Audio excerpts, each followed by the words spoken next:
A'udzu billahi minasyaitonir rajim. Bismillahirrahmanirrahim. Assalamualaikum warahmatullahi wabarakatuh. Alhamdulillahi rabbil alamin.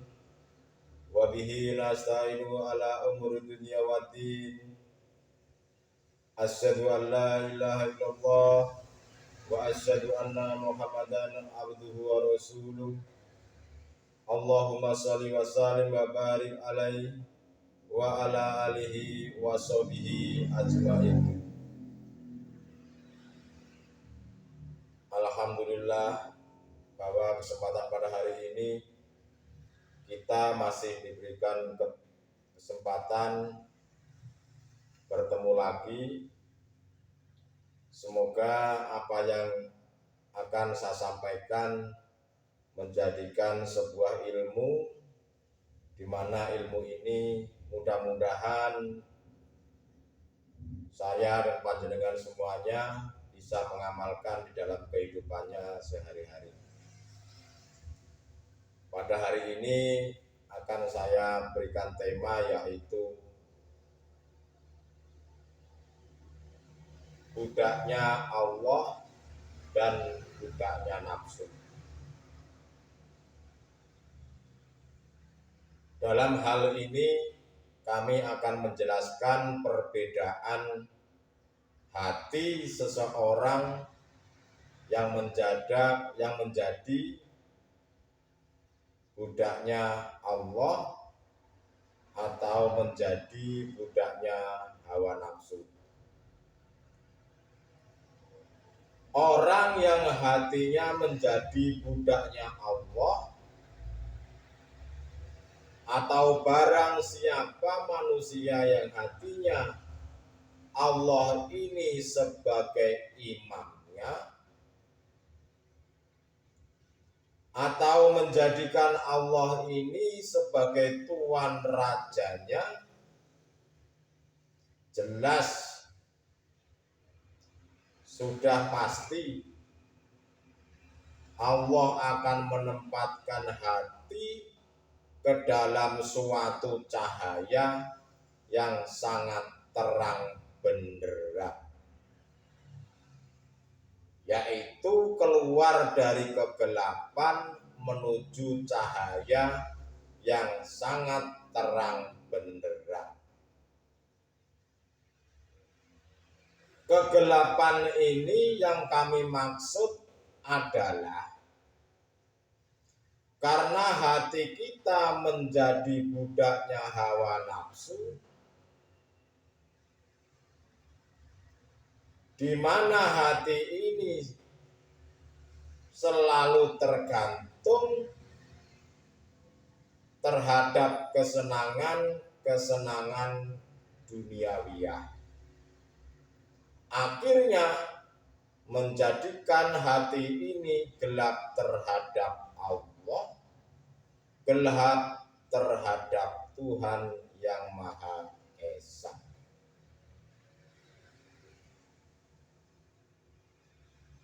Dan Allah akan membersihkan itu semuanya dari hati seseorang hamba yang menjadikan Allah sebagai tuannya atau sebagai rajanya, untuk menuju tempat yang terang benderang, yang penuh hidayah. Tentunya Allah dengan mudah memberikan satu jalan atau hati untuk menemuinya terhadap Allah Subhanahu wa Ta'ala.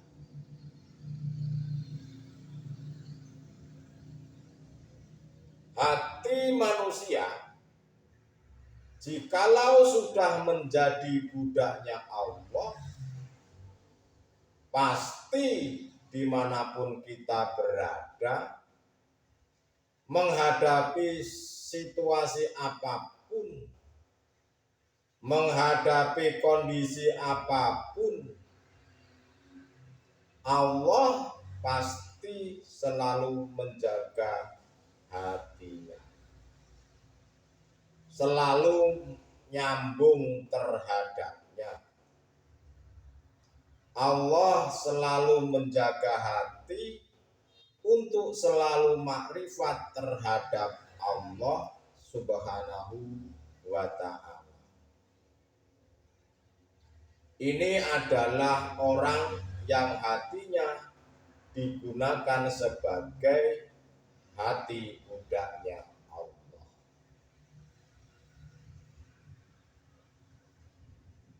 Tentunya mereka akan mengikuti hukum-hukumnya Allah, sehingga semua apa yang dia terima, apa yang dia perjalankan, apa yang dia lakukan, hati pasti duduk dalam musyahadah.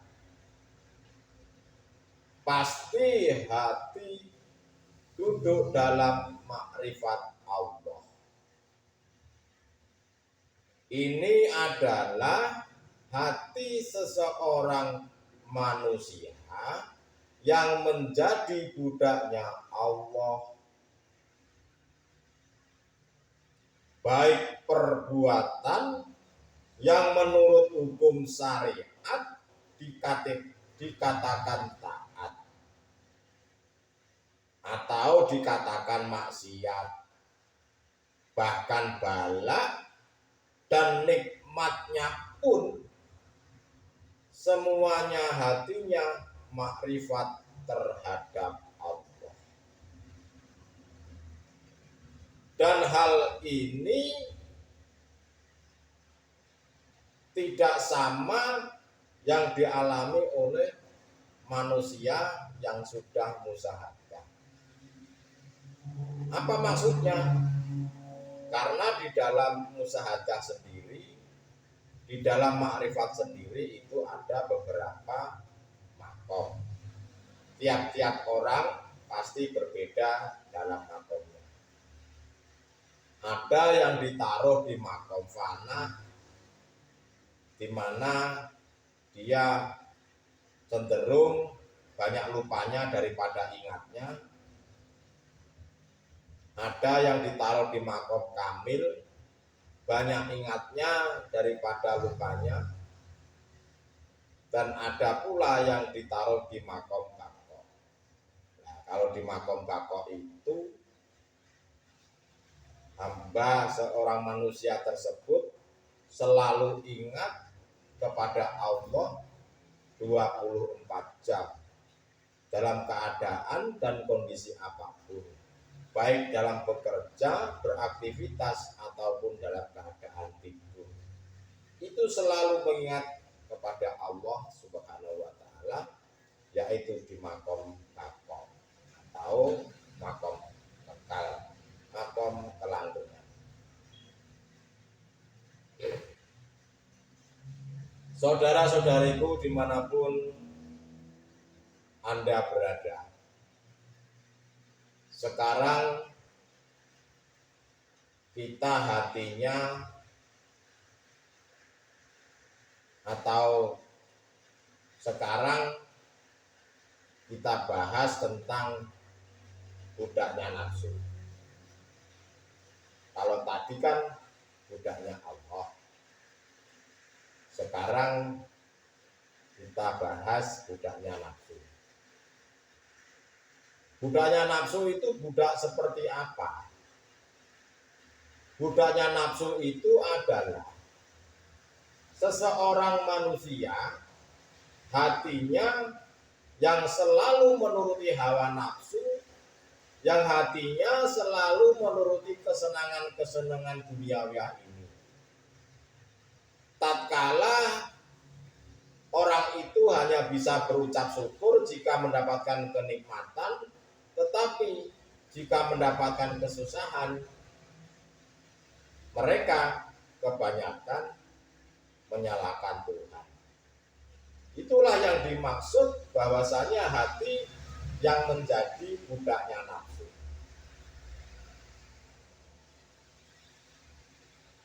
Saudara-saudaraku dimanapun berada, mungkin sedikit akan saya buka di dalam Al-Quranul Karim, yaitu di surat Al-Jazazah di ayat 23 kalau tidak salah.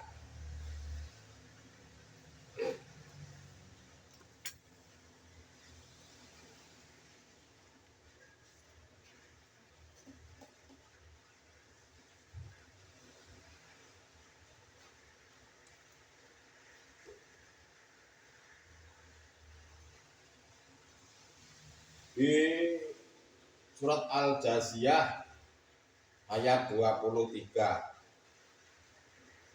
A'udzubillahi minasyaitonirrajim. Bismillahirrahmanirrahim.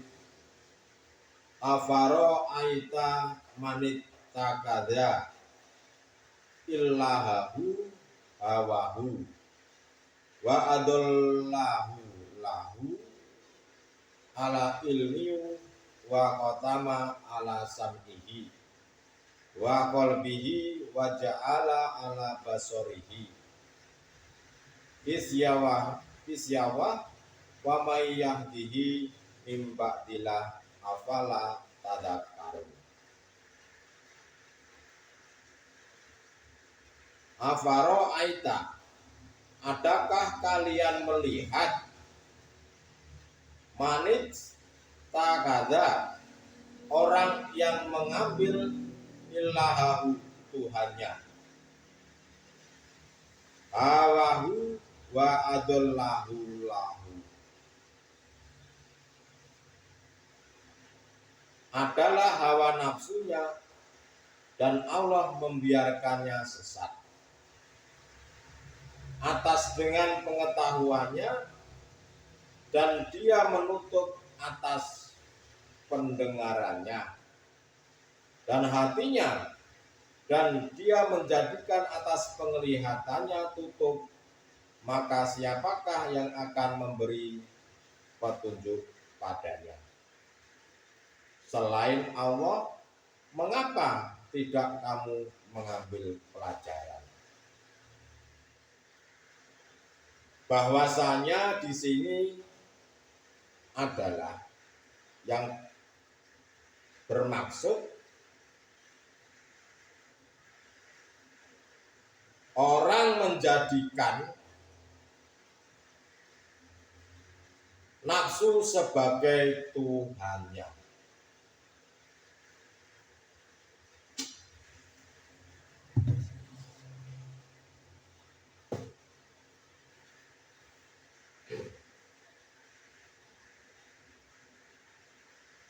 Saudara-saudariku dimanapun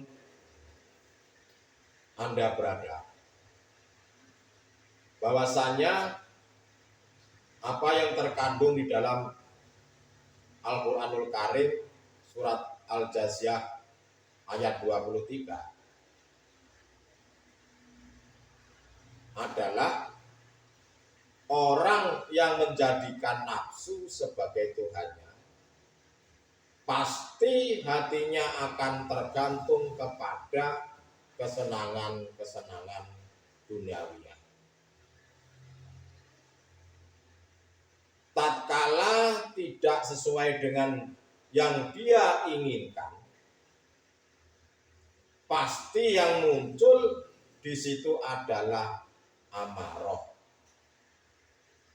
Yang muncul adalah kedongkolan hati. Bahkan tidak terima apa yang diberikan oleh Tuhannya.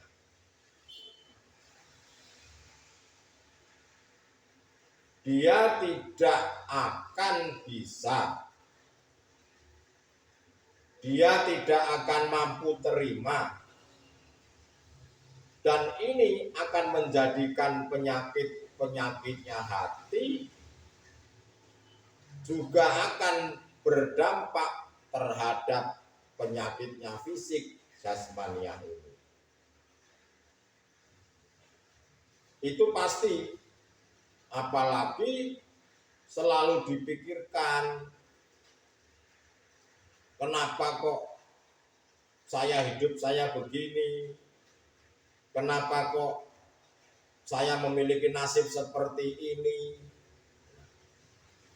Seolah-olah tidak terima apa yang diberikan oleh Tuhan. Karena manusia yang seperti itu bahwasanya walaupun dia terkadang dipandang manusia ini orang alim, tetapi manusia ini masih menjadikan nafsu itu sebagai imamnya atau menjadi budaknya nafsu, maka pasti tidak akan terima. Apapun yang diberikan Tuhan tidak akan terima. Orang yang seperti itu pasti mudah marah. Orang yang tidak mau menerima apa yang diberikan Tuhan.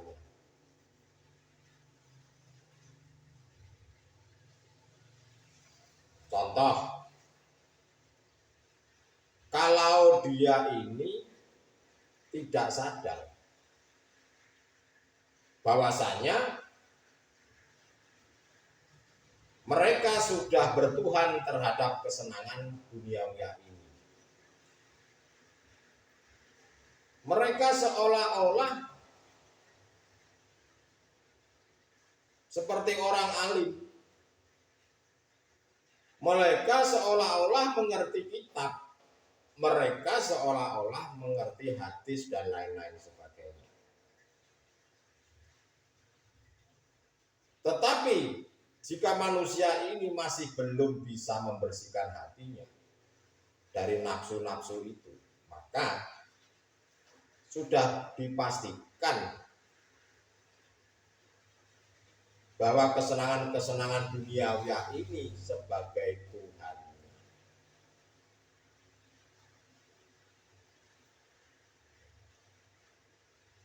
Allah akan membiarkan dia sesat. Allah tidak akan membuka pintu hatinya yang mungkin seolah-olah dia itu banyak harta. Dianggapnya harta itu sebagai rahmat, dianggapnya harta itu sebagai doa-doanya yang dikabulkan, mungkin dianggap seperti itu.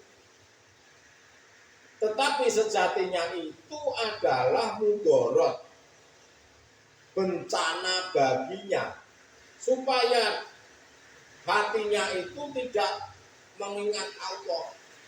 Allah sudah mengunci hati orang tersebut, Allah sudah mengunci hati hamba manusia tersebut. Dia biar tidak ingat terhadap Allah. Dia biar hanya ingat terhadap duniawiya saja. Biar ingat anak-anaknya, biar ingat hartanya yang banyak, biar mengingat pangkatnya saja. Nah, Allah bukan memberikan rahmat sebetulnya, justru memberikan mudarat kepadanya. Karena kesenangan-kesenangan duniawiyah dijadikan sebagai Tuhannya, alias dia menjadi budaknya nafsu.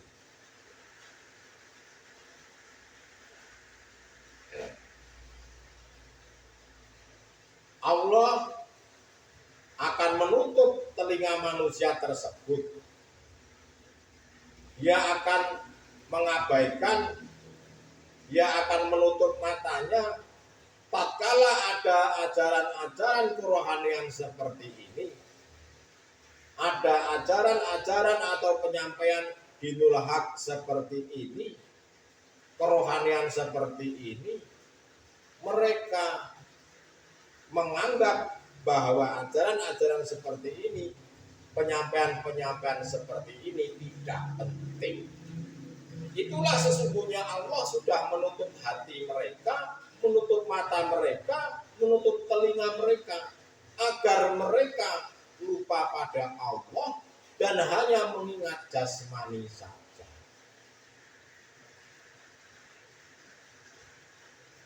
Bahkan terkadang ada manusia yang menganggap bahwa penyampaian kerohanian di mulhak seperti ini dianggapnya tidak benar alias sesat. Itulah bentuk bahwa Allah mengunci hati. Dia manusia seperti itu akan menjadikan nafsu sebagai undang-undangnya, menjadikan tuntunan hatinya.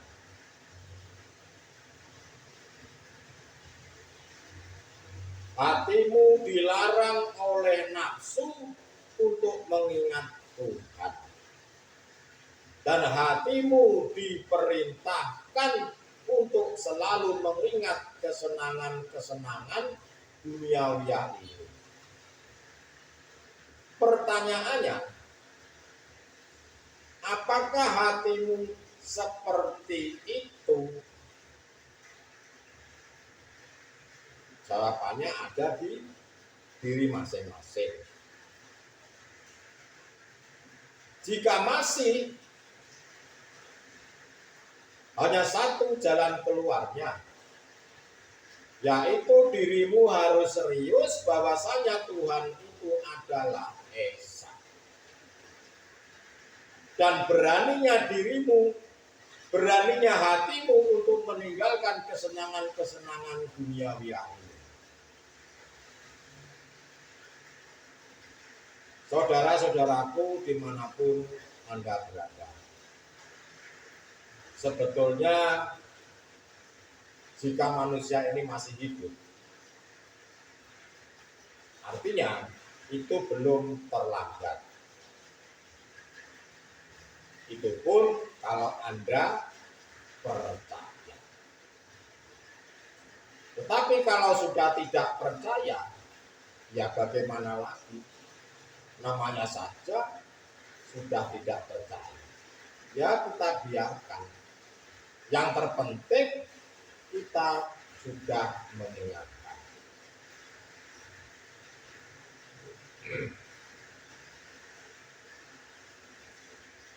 Tetapi saudara-saudaraku, perlu diingat bahwasanya kematian itu pasti akan datang. Dan jelas akan datang. Kematian itu tidak melihat yang tua saja, tidak melihat datang kepada orang yang sakit saja, tidak melihat kepada orang yang susah saja. Tetapi kematian datang itu datang kepada siapa saja yang dikehendaki oleh Tuhan tatkala ajalnya sudah tiba. Baik datang kepada yang muda, anak-anak, yang tua, yang sakit ataupun yang sehat, yang kaya ataupun yang miskin, semuanya tidak pandang bulu. Alias kematian datang kepada siapa saja. Itulah saudara-saudaraku, untuk itu saya mengingatkan kembali agar kerohanian ini dibangkitkan lagi, tidak hanya memikirkan jasmani saja. Saudara-saudariku dimanapun Anda berada, perlu diingat atau kita ingat kembali, dalam penjajahan suatu negara, kita pastinya harus mengikuti undang-undangnya. Tidak mungkin kita ini mengikuti undang-undangnya sendiri yang kita bawa, tidak mungkin. Ya pasti harus mengikuti undang-undangnya dalam penjajahan itu. Kalau tidak mau mengikuti undang-undangnya, maka kita akan terbunuh atau dibunuh.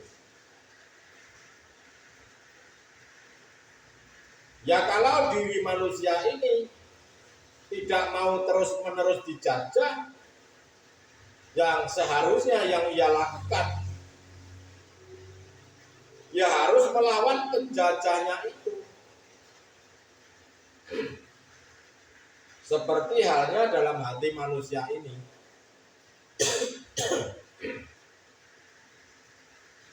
Harus melawan tentang nafsu-nafsu yang ada di dalam diri kita sendiri ini. Dan melawannya pun kita harus punya strategi. Ya kalau tidak punya strategi, tidak tahu ilmunya, tidak tahu caranya, ya pasti kita akan terbunuh. Makanya untuk memerangi nafsu itu kita harus punya strategi.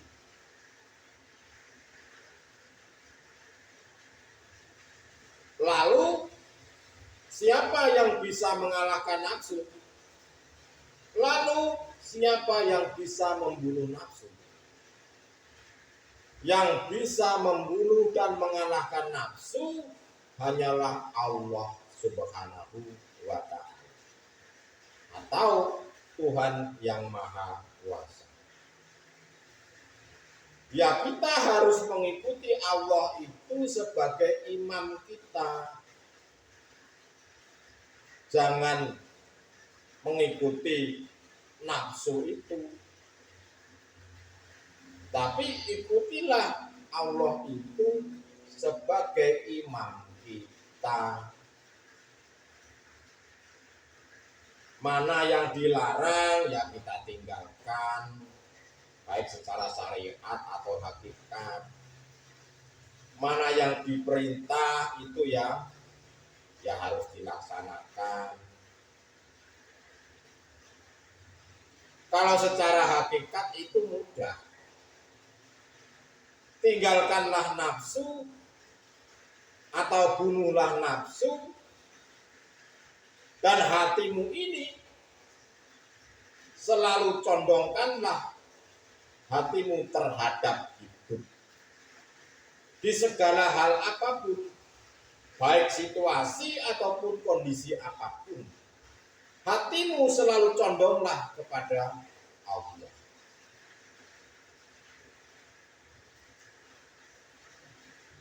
Jika Anda serius mau melakukan, pasti Allah akan memberikan jalan. Tetapi jika cuma sekedar main-main, sekedar asal-asalan, Allah pun akan membuat hatimu juga main-main dan asal-asalan. Karena Allah itu tidak melihat jasadmu, tidak melihat jasmaniamu, tetapi Allah melihat hatimu. Mana diri seorang hamba itu serius dan tidaknya Allah itu tahu.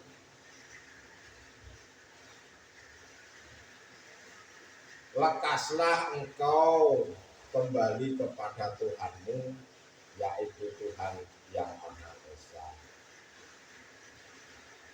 Jangan cuma ngurusin pencak badanmu ini.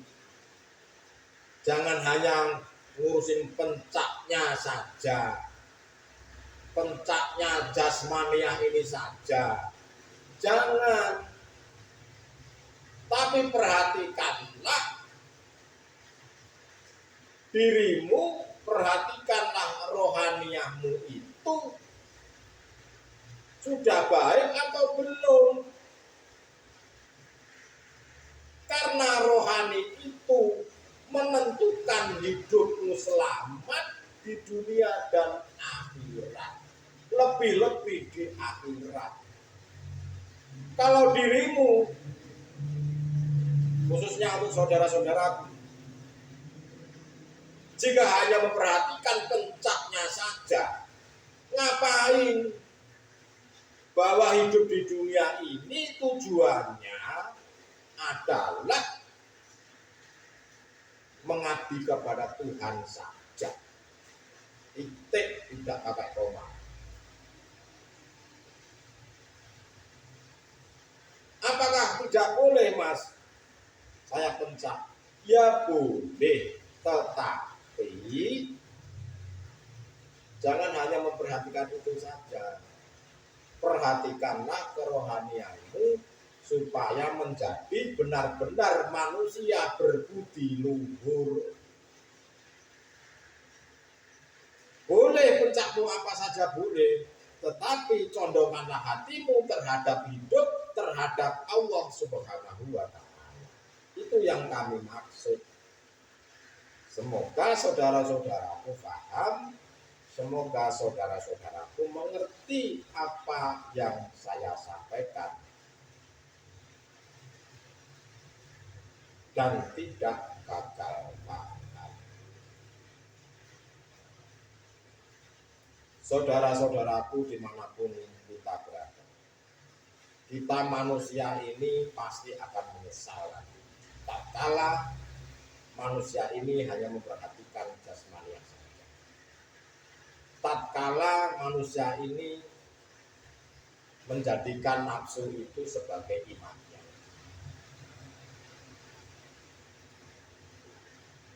kita pasti akan menyesal. Karena nanti setelah ajal tiba atau kematian datang, tidak ada orang satu pun yang bisa menolong.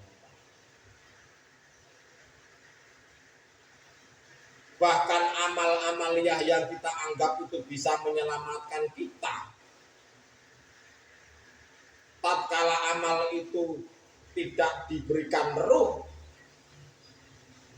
amal itu laksana patung yang tidak bisa menolong kita semua tatkala di alam akhirat. Walaupun seolah-olah kita bersedekah itu miliaran barangkali, tetapi tatkala amal itu tidak diberikan ruh, ya seperti patung tadi, tidak ada manfaatnya.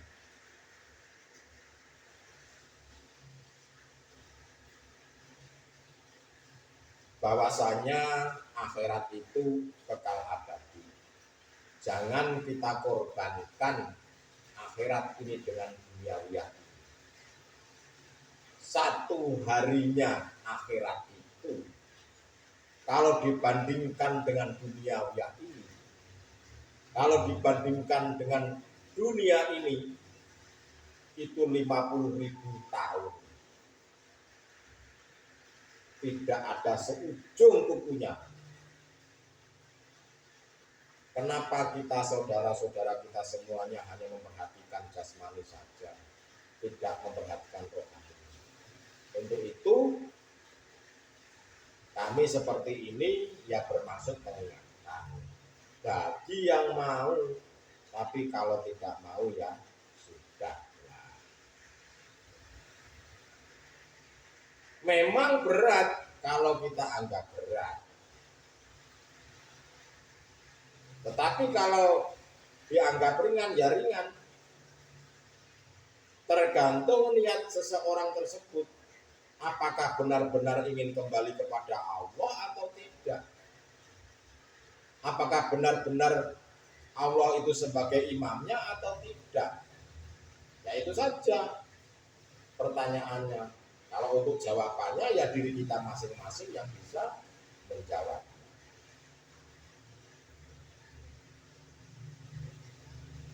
Tapi untuk itu saudara-saudaraku, jika panjenengan mau serius, ya jangan menyerah.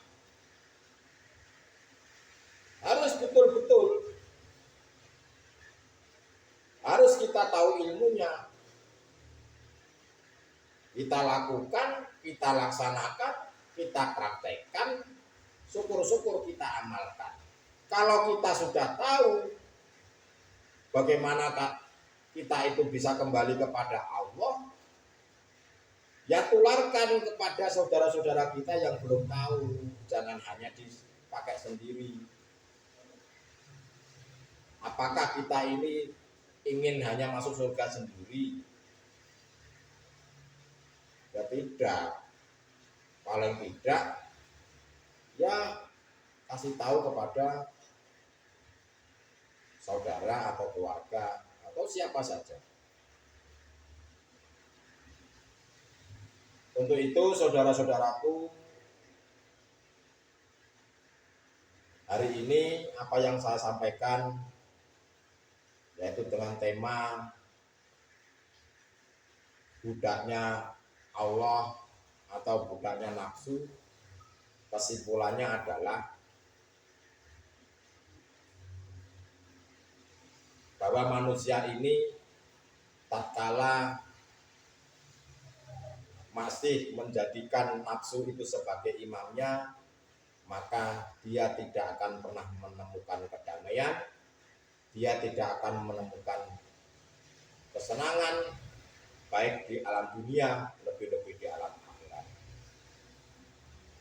Tetapi jika manusia ini Allah sebagai imamnya, pasti manusia itu akan selamat dunia dan akhirat, akan mengalami kedamaian, ketenangan jiwa yang kekal abadi. Untuk itu saudara-saudaraku, semoga apa yang saya sampaikan tadi mudah-mudahan menjadikan sebuah ilmu yang bermanfaat, yang semoga bisa diamalkan di dalam kehidupannya sehari-hari. Sebelum dan sesudahnya, jika ada kata-kata yang sekiranya salah menurut hati panjenengan, saya mohon maaf yang sebesar-besarnya. Akhirul kalam, ihdinas siratal mustaqim, usikum menafsi bitawallah. Wassalamualaikum warahmatullahi wabarakatuh.